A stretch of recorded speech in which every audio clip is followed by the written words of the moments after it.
Miss Grand Philippines 2023 candidate Catherine Camilon nawawala. Pamilya nito nananawagan. Sunod-sunod ang panawagan sa social media ng mga magulang at kapamilya ng beauty queen at Miss Grand Philippines 2023 candidate na si Catherine Camilon.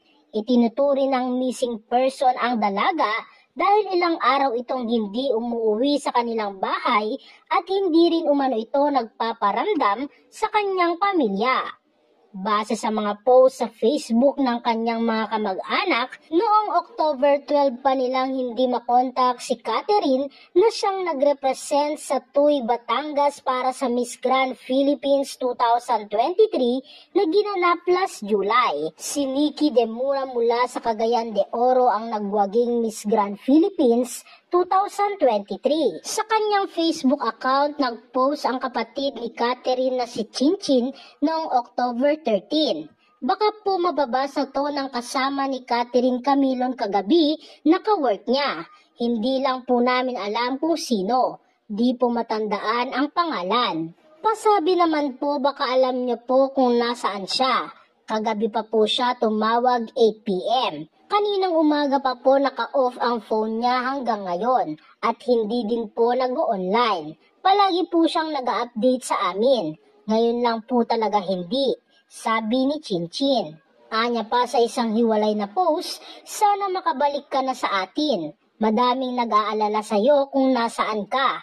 Halos 2 araw ka nang walang update sa amin. Wala namang alis na wala kang update. Sana okay ka lang kung nasaan ka man. Mahal na mahal ka namin. Nitong October 14 naman, nag-post din sa Facebook ang nanay ng beauty queen na si Rose Camilon ng kanyang panawagan sa umano'y nawawalang anak. Anak, nasan ka?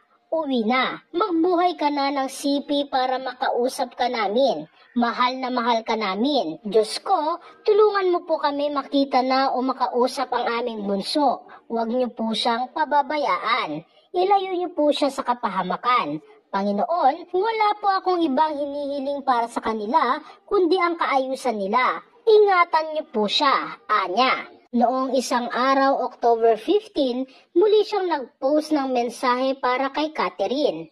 Anak, sana alam mo na higit sa aming mga puso at isip na kailangan ka namin makita at makasama. Mahal na mahal ka namin. Uwi na anak, mag-iingat ka. Kailangan namin mas maging matatag at matapang para sa iyo. Samantala, naglabas din ng panawagan ang local online news site sa Batangas tungkol sa pagkawala ni Catherine na isa ring teacher sa isang public school sa Batangas.